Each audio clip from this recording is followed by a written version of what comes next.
Congress is investigating UFOs? September 9th, 2025, Congress holds a hearing on UAPs with witnesses dropping major revelations. And the highlight of it all? Representative Eric Burleson drops a bombshell of a video, an alleged UAP over Yemen. But is it really a UAP or something more prosaic? Chris Lehto, former U.S. Air Force fighter pilot and host of the show The Lehto Files, joins us to discuss the object in the infamous video. What is it?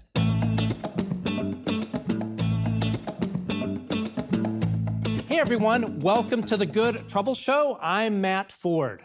Today's guest is a former F-16 fighter pilot who spent 18 years flying for the U.S. Air Force. He ran multi-million-dollar simulator programs, served as an electronic attack expert with the aggressors, and even commanded the U.S. detachment at NATO's Fighter Pilot Training School in Spain. He saw combat in Iraq in 2006 and later became a certified crash investigator. He is also the host of the Lehto Files, our interview with Chris Lehto. Chris, welcome to the Good Trouble Show. Now, your YouTube series, the Lehto Files, was actually one of the first shows I found on YouTube when I became interested in the whole UAP topic. Tell our listeners about your show and how it got started. Yeah, thanks, Matt. Basically, I retired from the Air Force in 2020. And then we were living in Spain. And so we really liked Europe, want to stay in Europe. So I moved down here to Lagos, Portugal, like we were chatting about before the show. And basically, it was really to impress my kids. At dinner one day, we were talking about, what do you want to be when you grow up? And they said, I want to be an astronaut. I was like, wow, that's pretty good, Yeah. Or a YouTuber. And I said, what? You want to be a YouTuber? I was like, you can do that right now. And they're like, whatever, Dad, sure. And I was like, you can, And so it was, I guess, kind of to do something after military retirement. And also growing up, I learned a lot from YouTubers. I looked up to them. I felt like it's kind of the new way to connect and share information. So it just seemed exciting. And then I fell into really the UAP world, and that was with my analysis of the three main videos, the FLIR one, the gimbal, and the go fast. And then I'm just so curious. I really have always been interested in the nature of reality and what this whole crazy thing is that we call existence and life. And it seems like you really learn the most from the edges of science, like the anomalies.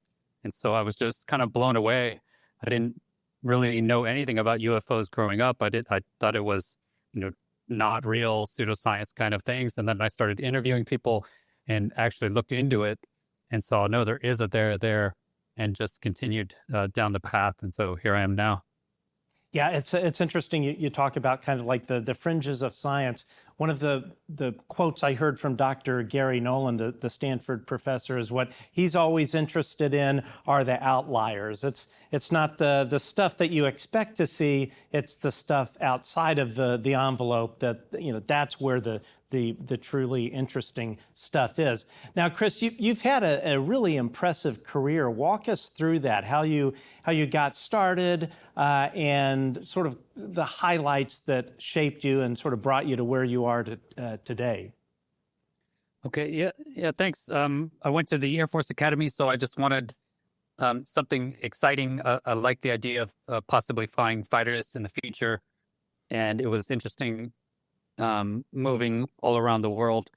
I grew up really watching Empire Strikes Back. That was kind of the movie that shaped me. And so possibly being a fighter pilot just seemed really exciting and interesting. So I went to the Air Force Academy. I majored in material science, which was a very difficult major. But I did really enjoy its combination of physics and chemistry. And I decided there I didn't want to be a scientist, actually. It was just, I realized lab work was just, for me, it was incredibly boring and repetitive. I just couldn't do it, and did go to pilot training and was lucky enough to get selected for fighters. And so if you're in the top third of the class, depending on how many fighters they have, you get to choose your plane. And so depending on what came down, and there was F-16s, and so that's the F-16 behind me. And I wanted the F-16 because it's a single seat, so there's no one in the back. You're all by yourself, and it's multi-role. So they do air-to-air and the air-to-ground missions. They call it Jack of all trades, master of none, and it is a really difficult mission set to master just because there's so much variation. One day you're doing, air to ground. There's different types of air to ground, and then the next day you're doing air to air. And again, there's all different types of air to air combat when you really get down into the details. But it was very interesting, and I got to live all around the world. Lived in South Korea, lived in Italy with my wife there at Aviano Air Base, and then went to Alaska actually, and was an aggressor. And that's probably how I would define my career as an aggressor. And that's again, these planes, the planes are painted like the enemy aircraft, and that's where you get to work, or I got to work with a lot of intel analysts. So I got to go to the NSA, into the bowels of the NSA, and look at how they're collecting all the signature intelligence. I got to go to the CIA. That was super cool. When you walk down this crazy, like 50-foot long hallway, a circular hallway. I felt like it was in Men in Black or something, going into the CIA, and they had the top secret lunchroom. That was super exciting for us. Oh wow! That's the first time I've been in a top secret lunchroom. So from Alaska, I got the chance also to go then to Turkey, and so I lived almost 3 years in Turkey, and they sent me to language school. So I got to learn Turkish actually, and fly with the Turks. And I was in the squadron. I trained a lot of the pilots that flew in the coup, unfortunately. So I know 5 or 6 pilots who are in a Turkish prison now, haven't seen the light of day as far as we know. I went to their weddings, etc. And then went back to Arizona for 2 years back at the schoolhouse. And then finally in Spain, I kind of mentioned, is the tactical leadership program. And that was also an amazing program where basically fighters from Europe, so there's 12 member nations, they send their fighters, usually 2 at a time, with their pilots, and then you work as a team to try and do these NATO combat operations over the period of 3 weeks. And so it's a training course. I really enjoyed it. So that was basically my whole career. I did do 1 tour in Iraq back in 2005.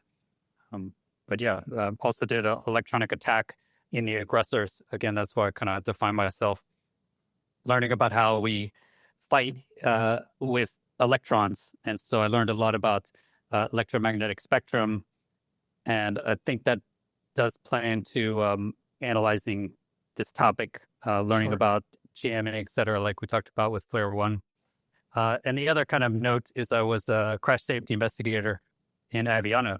And that was also, I really enjoyed that part of the career as a safety investigator. So you go to school in Albuquerque and you learn how to analyze a crash, from the details, NTSB investigator. And I got to do one major investigation. It was an Iraqi general that died actually flying an F-16 in Arizona. Oh, wow. And so that also has really helped me in analyzing this topic and looking into it, is crashes. We talk about crash retrievals, et cetera. So it kind of blends together. The final key aspect, I think, that I was able to take from my career as fighters into this topic is I was in charge in Luke Air Force Base. I was the government overseer of the Lockheed Martin contract for simulators. So they make Lockheed Martin Aero. It's not Lockheed Martin, it's actually Lockheed Aero, which is the subsidiary. So I learned about the different contractors and the subsidiaries. They couldn't talk to each other, but this contract was run by Lockheed Aero. And so I got to work with the contractors, and they were all amazing people. Really enjoyed working with them. Well, Chris, firstly, thank you for your service. And just what an incredible career. So I'm curious, fighter pilots, they always have these great call signs. What was yours, and what's the story behind it? Yeah, my call sign was Otis. Okay. And actually, it's I wouldn't ask another pilot what the story is of his call sign, actually. So I'm not going to relay it. Oh, okay, got it. Well, basically, okay. I will say where it comes from is the Andy Griffith Show. You remember that growing up? Oh, yeah. It's the black and white show. And I didn't watch it, actually. but I guess Otis was the town drunk from that show. So Okay. that's how I got the name. But the story I keep private, and I think Mhm. it's usually not a good story for at least for Air Force pilots. I was curious how all of that worked. Now, during your flying career, were you ever interested in the UAP thing? And during your military flying career, did you ever encounter anything in the air that you think could have been a UAP? No, never. Wow. Wasn't interested in it. Never thought about it, and it never came up. I never heard any other pilots talking about it. Yeah, I was at Luke Air Force Base. I did my training in 2003, and I didn't even know about Phoenix Lights. Which Wow. was, Okay. I believe, 97. So that was just 6 years prior. Not a peep of it.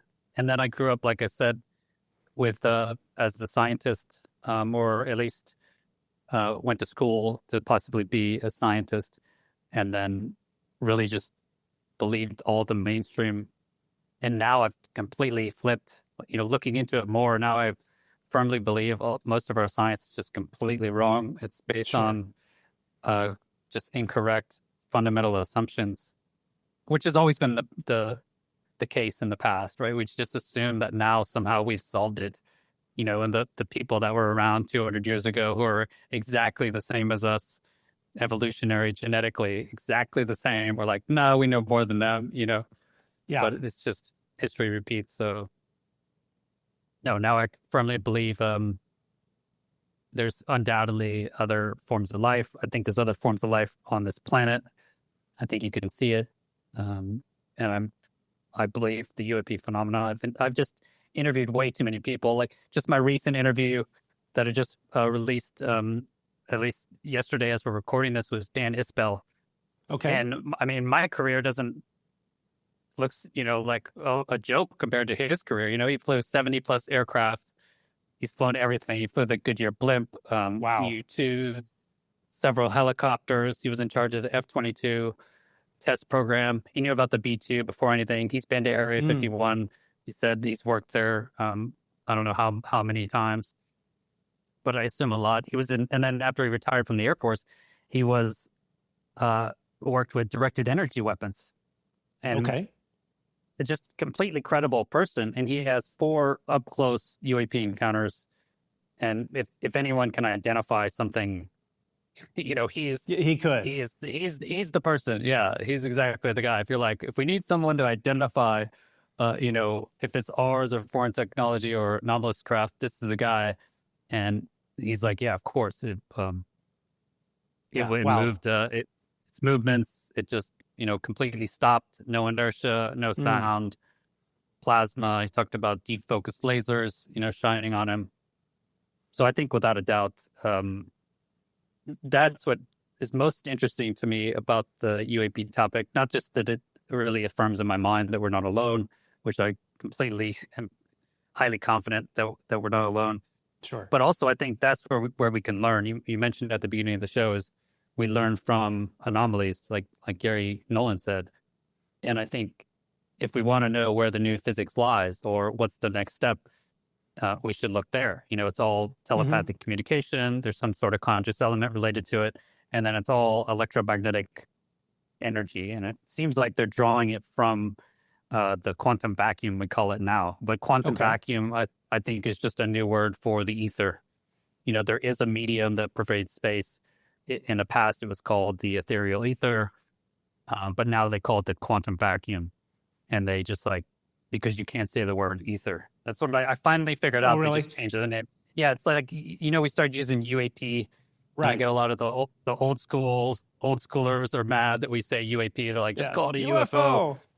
Yeah, and but then all of a sudden now everybody can take it seriously. Like, oh yeah, we're doing a hearing on UAPs. We're not talking about UFOs.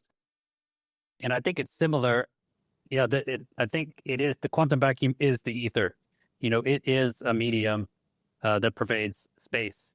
And so I think that's really interesting to me is looking into these sightings and these anomalies. That's where we can really learn and push, technology and humanity further. I'm curious, you're sort of like fellow people in the Air Force that you might hear from or keep in touch with. Have you heard if the sort of stigma about the UAP issue has that dissipated to any extent? You know, now that there's formal reporting channels and all of that sort of thing in the military, are you hearing anything in terms of, yes, if you see it, report it, and kind of less stigma, less sort of joking around about the topic within the Air Force? We will get to the rest of our interview with Chris Lehto in just a moment, but folks, over half of our viewers watching right now are not subscribers. So please help us grow our show by becoming a subscriber to our channel and hit the notification bell so you will always be up to date on our latest shows. We are also on all the major social media platforms. You can find us on X at Good Trouble Show and everywhere else at The Good Trouble Show. You can also find us wherever you enjoy your podcasts. Search for The Good Trouble Show with Matt Ford. And if you would like to become a supporter of The Good Trouble Show, please join us on Patreon at www.patreon.com/The Good Trouble Show. Your support allows us to keep bringing you great shows like today's. With that out of the way, a little tongue-tied today, let's get back to our interview with Chris Lehto. I haven't really. You know, unfortunately, most of my friends have retired. And the ones that are in, I just haven't seen them in a venue where I'd ask them the question. I should just write some now that you mentioned me, or now that you've asked. I should just write my buddy and see if anything about UAPs. I know they definitely talk about drone incursions. So it's more like they still take a very mainstream, this is definitely not UFOs type of approach to it, and say, well, if there are drones, entering our airspace, if there is a safety of flight, right. could it be drones? Nowhere does it ever enter in the vernacular that it could be non-human intelligence. I don't think they can even say that still or consider it in their minds. So I guess I'd say I don't really know. I do know that the Air Force is just really suspiciously silent on UAPs, the whole topic. Right. I just find it very incriminating that they won't release any information. And I just heard, I talked to a UAP task force member yesterday, and he said he believes that the tapes, they were supposed to be getting UAP tapes and they were intercepted from the Air Force.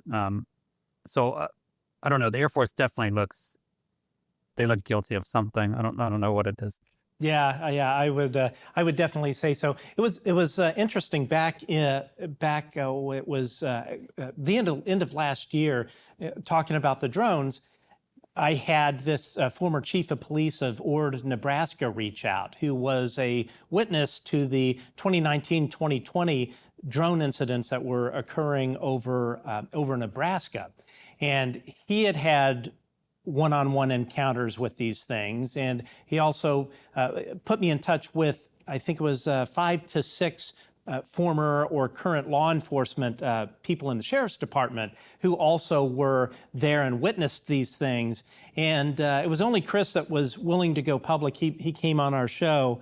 But, I interviewed in depth these law enforcement officials, and initially, when they would talk about it, they would refer to them as drones.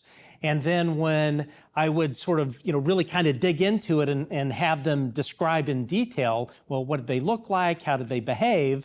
These things were the size of the F-150 pickup truck is how one of them described them. And these things were, chasing them, chasing the police vehicles.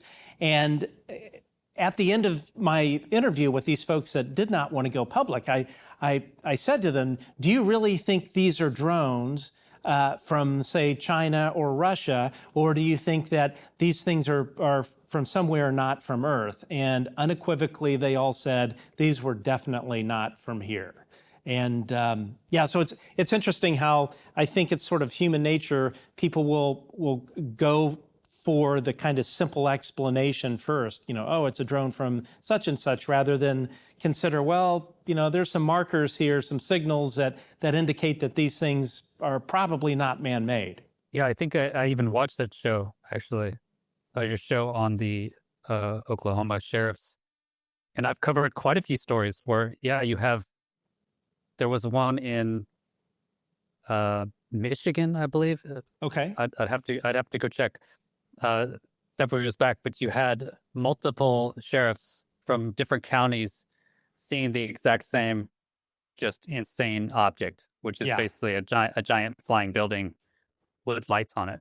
And so I don't know, how do you explain that?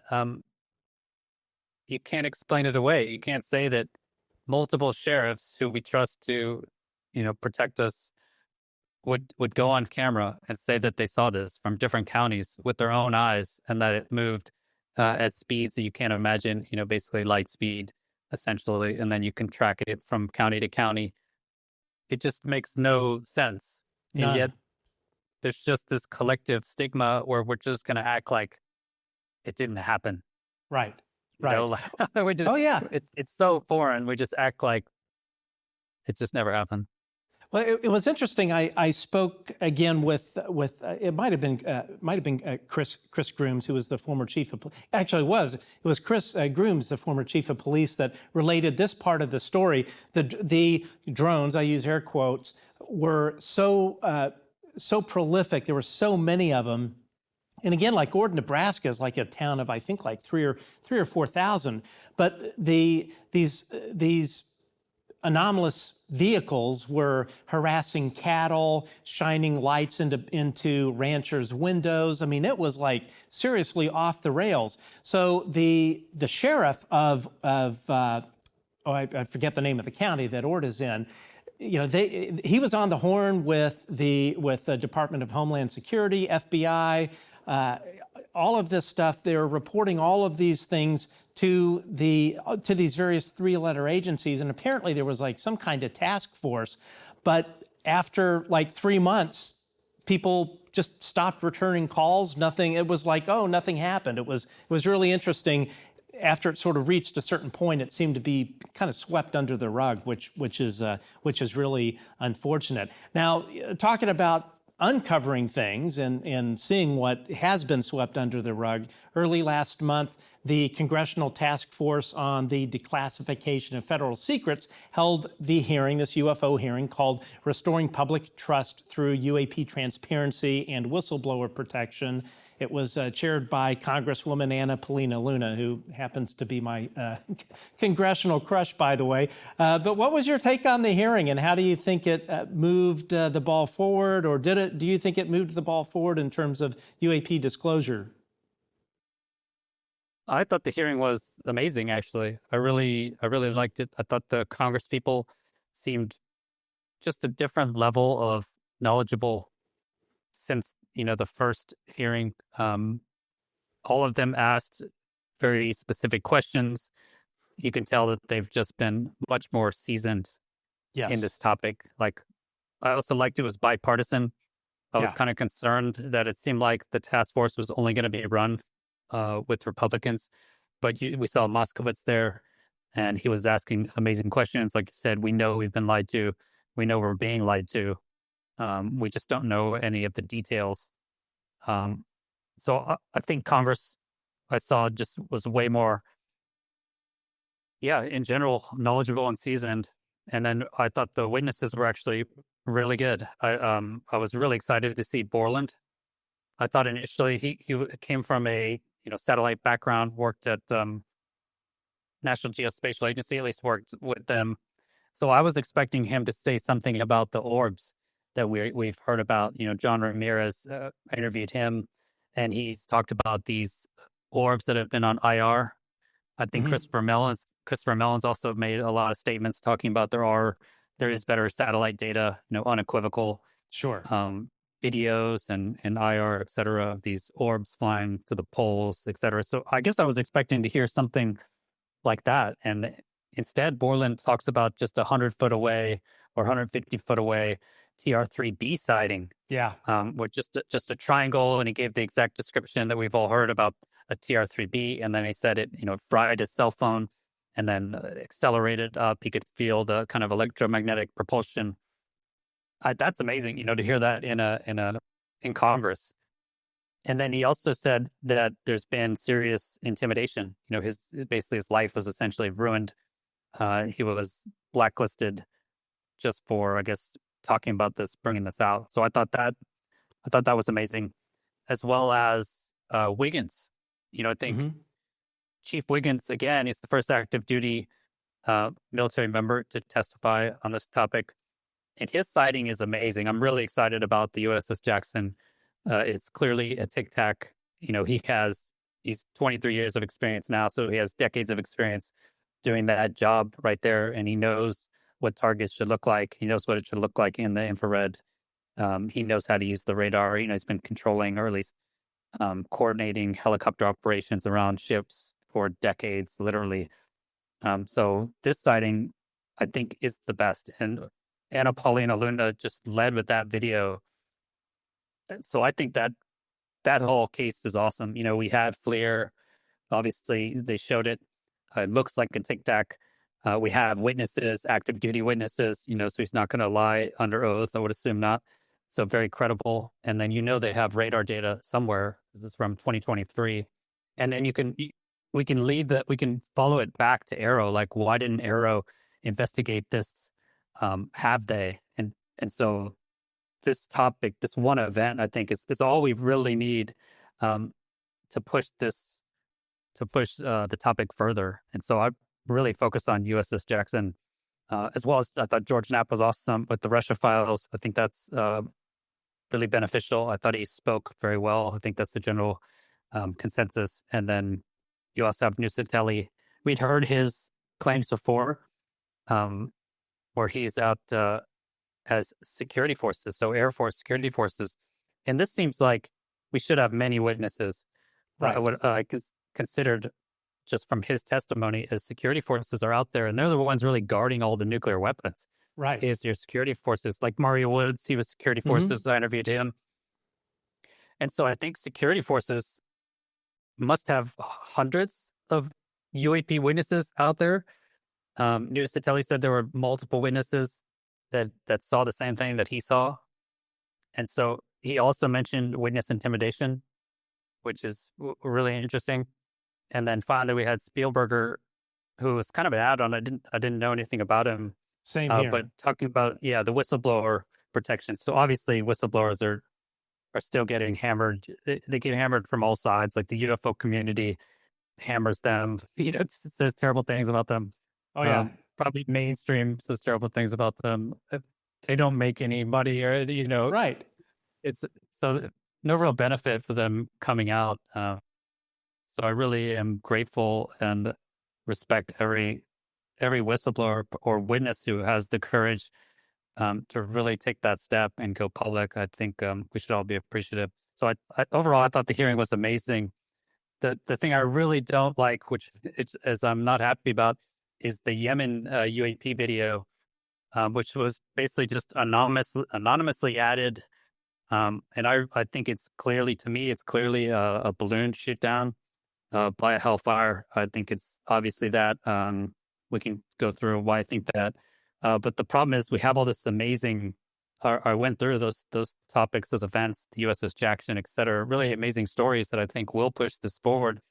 And yet all I see in the news, all I see anyone talking about it, all the comments I get, everything is just about the Yemen UAP. And so I think it's just going to be an easy slam dunk for Arrow to actually supposedly do their job and go and find the original video. And I wouldn't even be surprised if it's a missile test that they're just testing if these Hellfire missiles can work to shoot down balloons.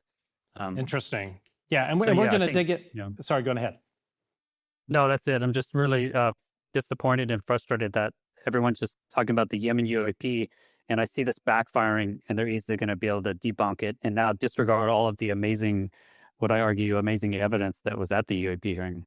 Yeah, I completely agree. And, I'm backing up a bit. I was impressed as well. I thought that Anna Paulina Luna's leadership on the hearing was really great in terms of keeping it bipartisan. I was a bit, speaking as a person on the blue side of the aisle, was a bit disappointed with some of the Democratic questions, but I thought in general the level of sort of research that these lawmakers had done and the intelligence of the questions themselves, I thought was really way better than the last hearing. And I keep in touch with David Grush quite a bit, and I remember texting him and saying, this, I have to be honest, I think the quality of this hearing is pretty much on par with yours in terms of the witnesses and what they were recounting. But I'm in complete agreement with you on this video, and like I said, we're gonna dig into that in a minute. Obviously, and that's why part of the reason we have you here is to go through this footage, but it I think in many ways it has ended up being a distraction from what was said in the hearing. What was said by these witnesses in the testimony is far more important, in my view, than this video. And I think this video ends up being kind of like a red herring, a sort of distraction. And I do agree with you. I think Errol's going to jump in, debunk it, and just add another chit on the board of debunking UAP. So I'm sure there's going to be another UAP hearing come up, hopefully in the spring. What sort of witnesses would you like to see at a next hearing? I would love to hear from the direct insiders running the program. Yeah. I'd love to see Matthew Brown. I think he brought out some really interesting points, saying there is a program. I would love to hear someone just saying, yeah, I worked on Immaculate Constellation and I personally analyzed UAP videos, or I would love to see a direct operator for the crash retrieval program.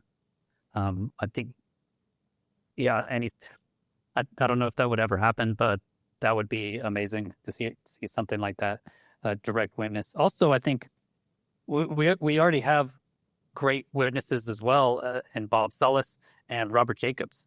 I think, they'll definitely speak. They've done it for years, and I think they're very convincing and compelling. So just having them share their story in Congress, and hopefully it not get sideswiped or distracted by some other kind of useless video, I think could be beneficial. So I think up next we have the Bob Sullis, Jacobs, and any new witnesses. Yeah. Yeah, I think that would be great. I've studied U.S. and Russian nuclear policy since the early 90s. So when I came across the whole UAP topic in terms of the nuclear angle with Robert Hastings, UFOs and nukes, it really resonated with me. And I think that one of the key reasons the Air Force has been so silent about this is this long history of UAP tampering with one leg of the nuclear triad.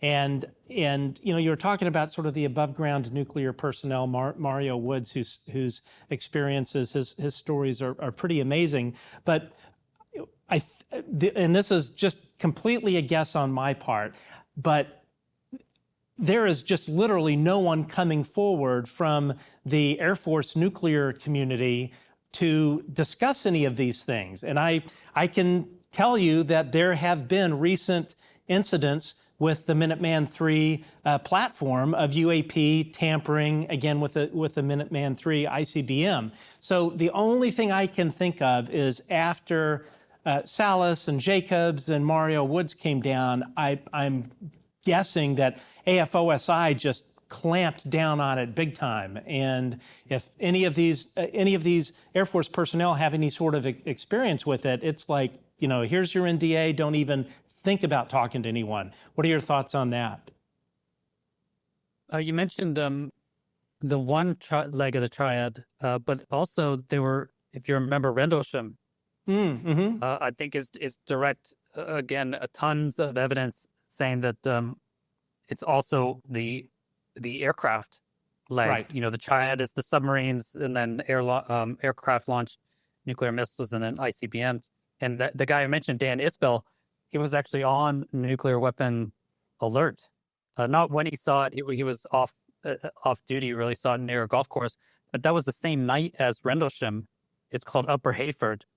And actually, no one at the time knew, because it was classified, that there were they call them special weapons, right? Nuclear weapons at Upper Hayford, but there were, and he was sitting, I think he was just getting off, sitting nuclear alert, and saw this the same night as Rendlesham.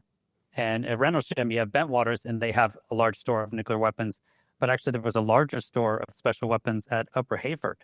Okay. And so, there was another, John Smith, he came out as a John Doe, said that same night that he saw UAP triangular shaped craft in the weapon storage area.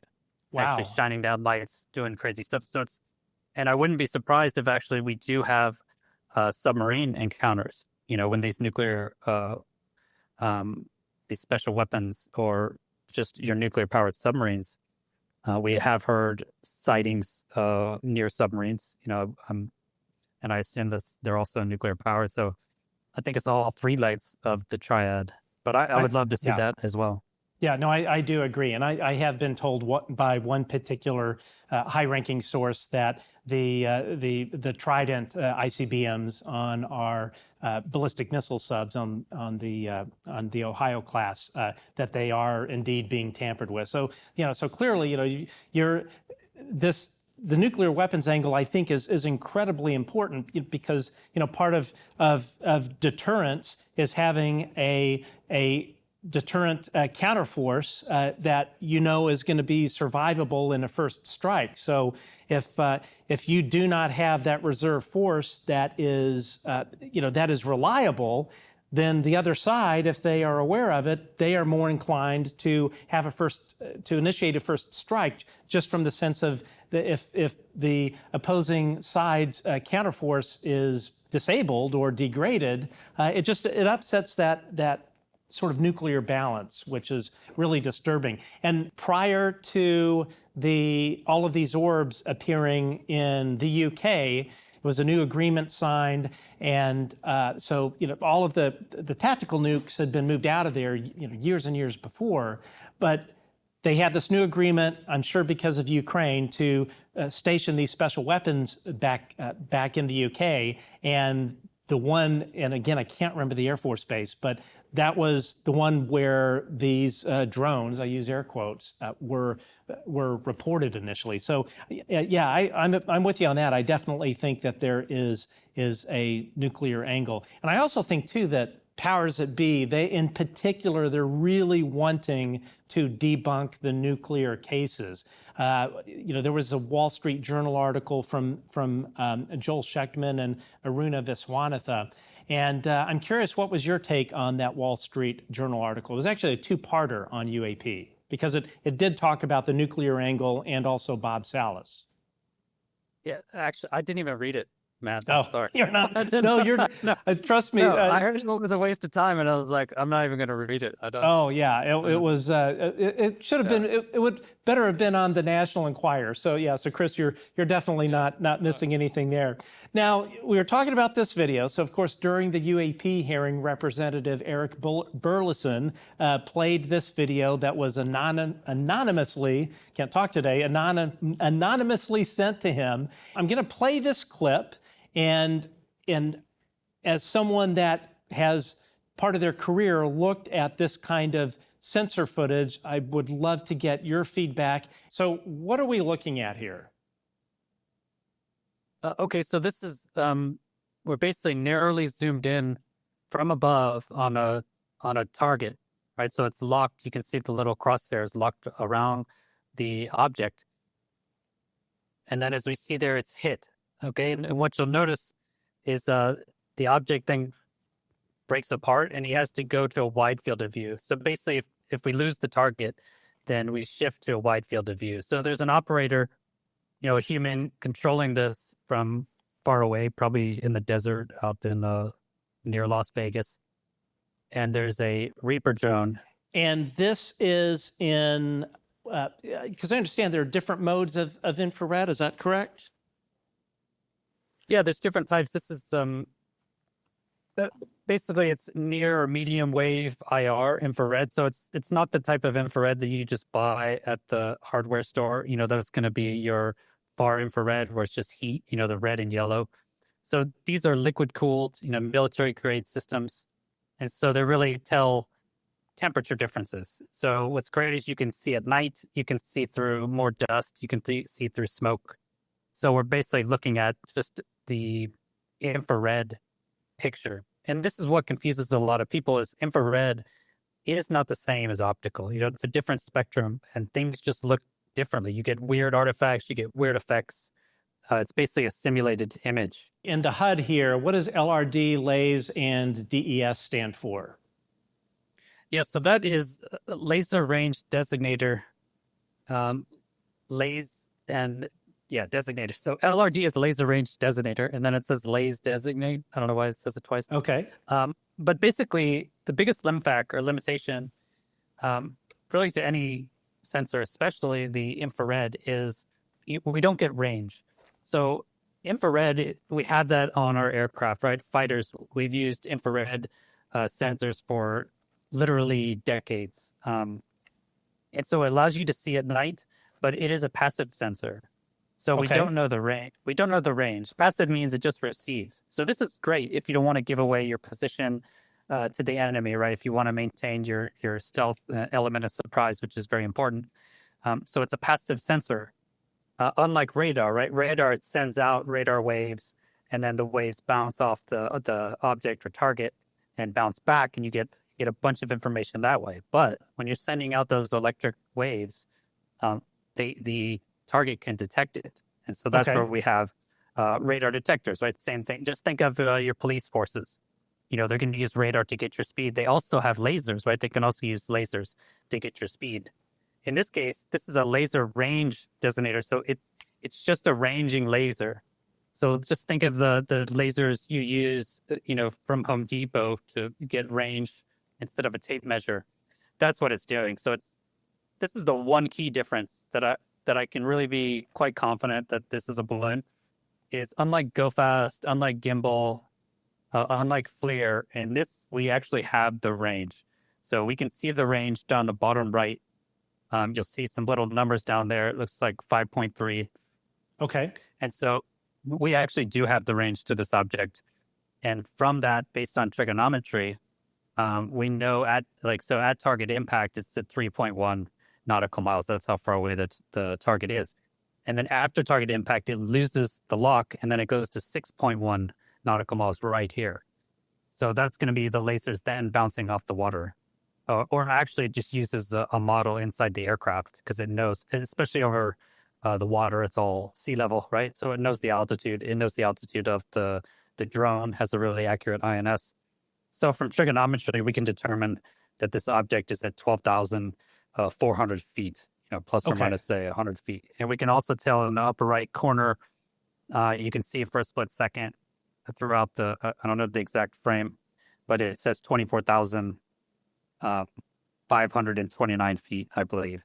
So we can see the altitude of the drone, and that matches the trigonometry. So we know that the Reaper drone is up at 24,500 feet, and the object is halfway between the drone and the water, and it's at 12.1 nautical miles.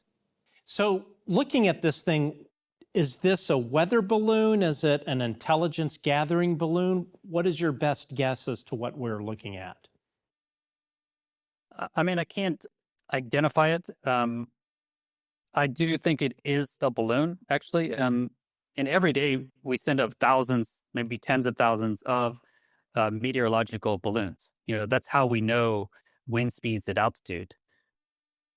That's basically the only way. If you have a plane flying there and the plane has an INS in it, then you will get the winds. So they do get PIREPs, but otherwise they send up weather balloons. So every day there are tens of thousands of balloons going up. So this could easily be a weather balloon. I even suspect this could be a test, an actual planned weapons test to see if a Hellfire could take down a balloon or a drone object. Because the Hellfire, it was actually designed to shoot tanks. Okay, it's an anti-tank missile, shot from an Apache. So they just modified they just took the Hellfire, took it from the Army and put it on our drones, because we didn't have a weapon system. We had rockets. I guess you could use laser rockets, but Hellfire is so capable. It's already there. We already know everything about it. Just throw Hellfires on Predators, and now you have this amazing drone weapon system. And I'm sure that's what we've used to target, tons of terrorists. When I was in Iraq, they used Hellfires to target guys that were mortaring our base. So I wouldn't be surprised if Aero just happens to find that this is a test, that they're actually just saying, hey, can we use Hellfires to take down drones? That makes sense. Now, you have some footage that you have put together to kind of illustrate, again, why your hypothesis is that this is actually a balloon and not a UAP. So I'm going to bring that up here. Walk us through what we're looking at here. Okay, so on the left, I just have a zoomed in of the original Yemen UAP. You can see, like I talked there, the little targeting reticles.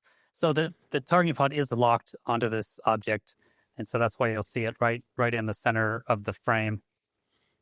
We can also tell by the object, assuming it is a Hellfire missile, we know the length of a Hellfire missile. It's around 5.5 feet long. So when it comes into the frame here, comes in quite fast. Do I see it? I can't see it.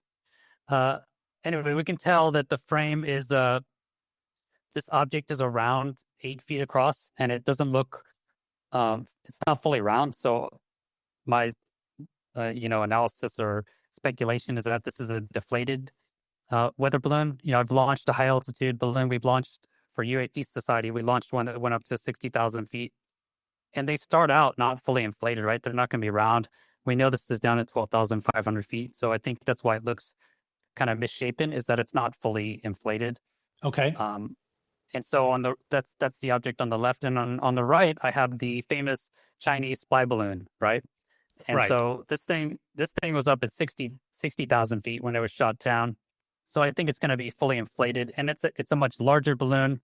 The Chinese spy balloon was 90 feet across, and this Yemen UAP, I think if it was fully inflated, it's 12 feet across, is what I estimate. So it's like 1/8 the size. So I tried to make them about the same size, right? Same general size on the screen here. And so what we'll see is it looks exactly like the Chinese spy balloon getting shot to me. So I'll play it in real time, and then it goes slow motion. Okay. And so what you'll see is what I want you to look at is the shape of the Yemen balloon or object, and then the shape of the Chinese spy balloon as it's falling. Okay, and so that happened fast. Now it goes this is 10% speed, okay. I believe. So a lot of people say, why didn't it detonate? Why didn't it explode? And for one thing, I mentioned the Hellfire missile is a air-to-ground system, so it has an impact fuse. So it only blows up when it hits something really hard. And if it hits a balloon type object, it's just going to go right through. Right? It's not going to slow it down enough to that makes set up sense. the fuse. Whereas an AIM-9X, it comes through. Okay, so you see it. Let's watch it. So it goes through. Okay, it looks very similar. Remember, I mentioned at IR we can see through dust. So I think in optical, that's why we see the dust from the Chinese spy balloon. But now look at this. Now look at the Yemen object. It looks bigger than it was. Okay, which would happen if a balloon opened up. Right. And you'll see as it's kind of falling here, which I believe falling, it's lost the tracking. It's descending, I believe, obviously. And now just look at the shape of the Chinese spy balloon compared to the shape of this. I mean, I don't know what to tell people. It looks exactly the same, waffling in there. And the three objects on the left side of frame that are above the large one, do you think those are just pieces of the balloon that sheared off? Yeah, that's the other thing. We see exactly the same thing in the Chinese spy balloon, right? We see, look, here's little objects. I think we even see 4 objects with the spy balloon. Because remember, you have a payload. No one's going to send a balloon, like, it's not a party balloon. These things cost thousands of dollars. So it's going to have a payload. So you'll see the Chinese spy balloon even has, in the same formation, 4 little white dots. Remember, this thing's 90 feet across, whereas the Yemen UAP is just 12 feet across. So you'll see debris falling with the Chinese spy balloon. and it's above the balloon. I think these are pieces of the balloon. They could be pieces of, wadded up balloon that's at the bottom, attached to the ropes. But you're going to have little parts. And in IR, remember, this is a simulated image. So people are like, well, what about it's flying? The objects are flying with it. I'm like, well, if everything's falling at the same speed, this is what it's going to look like. Yeah, a lot of people ask why the object appears like it's moving really fast. And so I just wanted to say that's from Parallax. So Okay. Parallax, yeah, if you look, like I'll move my camera. Let me see if I can move it. So I'll move it, and you see how the background is moving? Right. I'm moving my camera left and right, right? Let me see if I can center my, try and do this better here, sorry. Let me get it centered. All right. So I'm going to move my camera just laterally, right? I'm in the center of the screen, but if you notice, the background's moving. And so it's actually moving as fast as I'm moving the camera. Got it. Does that make sense? So that's general parallax. And so, yeah, it's an optical illusion essentially, but because the object's halfway between the drone and the water, the background's going to be moving as fast as the drone is flying. And they fly around 200 knots indicated airspeed. So that could be 350 miles per hour, essentially. Okay. So if people want to know how could this be a balloon, it looks like it's moving so fast.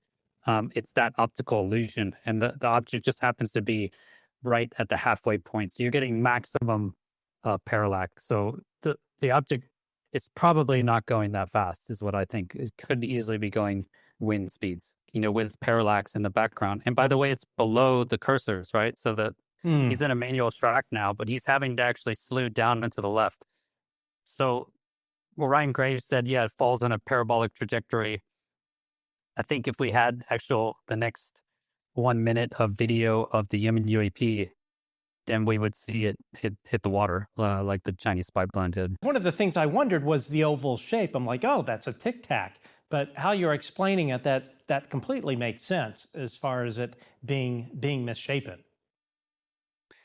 Yeah, I mean, it looks strange, right? But how many people have seen a balloon get shot by a hellfire on infrared? Right. Yeah. I haven't. Nobody has, unless you happen to work in test, and even then, seeing a balloon get hit by a hellfire is I would say, a pretty rare, even test case. So I think people just, for obvious reasons, don't know what they're looking at. It's classified. You can't find this information. You're not going to find these videos just on the internet. But just looking at it side by side, you don't have to be an expert to see that it looks exactly the same. And if we look, we know the distance, we know the speed approximate of the Reaper. You can see that there's debris around the Chinese spy balloon that's very similar to the debris around the Yemen UAP. So there's nothing anomalous in this video. I know it looks strange, but there's nothing anomalous in there. There's no one will ever be able to prove, it's my speculation is no one will ever be able to prove that this is anomalous to any fair degree. Whereas, like I mentioned already, USS Jackson is anomalous. That thing looks like a tic tac. He said it's at 7 miles. We have witnesses. Yemen UAP, we have nothing. There's no witnesses. It's just a random video. It looks like a balloon. So yeah, I think it's just a total distraction. And I think the sooner we can just move it to the side and focus the community on the real stuff, the USS Jackson, Borland, Russia, the whistleblower intimidation, I think the better. I'm with you on that. So, Chris, what do you have coming up on the Lehto Files? I just released the Dan Isbell interview. I'm really proud of that. It's an amazing interview. Professor Simon asked me to collaborate with him on that. So I highly recommend people check it out. I made a terrible thumbnail for it last minute, just the worst thumb ever. So unfortunately, it didn't start out really strong, but the video is amazing. I mean, again, just another credible witness. And then I have interviewed Nassim Haramein as well. He's an alternate physicist, and really interesting on his story is I asked him, why have you been blacklisted? Because he's banned from archive. I didn't even know you could be banned from the online archive. He's banned from Wikipedia. They won't let him make a Wikipedia page. And I asked him, why are you blacklisted? And speaking of kind of nuclear-related UAP sightings, he said his first paper that he released, he believes unknowingly highlighted something highly classified, because the next day Los Alamos took his paper down, and Wow. ever since that day he's been completely blacklisted. So he said he does believe that any sort of alternate physics is being censored, and he didn't highlight as the main reason why he hasn't gone mainstream, but I think he has done work that should have won him a Nobel Prize. He successfully predicted the correct mass radius of the proton, because for like 7 decades we've been using a certain mass radius of the proton, and he doing this alternate physics, essentially scalar force based on an ether medium. He determined it was it was 4% smaller than the number that they've been using for 7 decades, and everyone said, that's BS, whatever. And then a few years later, they actually confirmed that yes, it was smaller. The mass radius of the proton that they've been using for 7 decades was incorrect, and yet most people, I'd say, haven't heard of him, don't know who he is. Right? He definitely did not get a Nobel Prize. So I think he has been probably censored by this. I don't know what you call a cabal, or a system that doesn't want to give up highly controversial or very world impacting science information.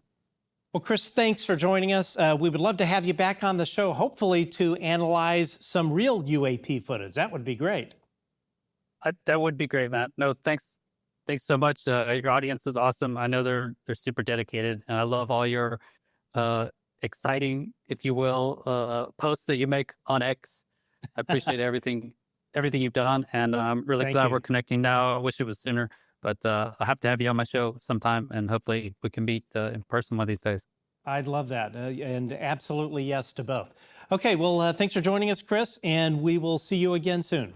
Folks, if you enjoyed this interview with former fighter pilot Chris Lehto, you're going to love this episode. Thank you for tuning in, and if you love our channel, please hit that subscribe button and tell your friends about The Good Trouble Show. See you next time.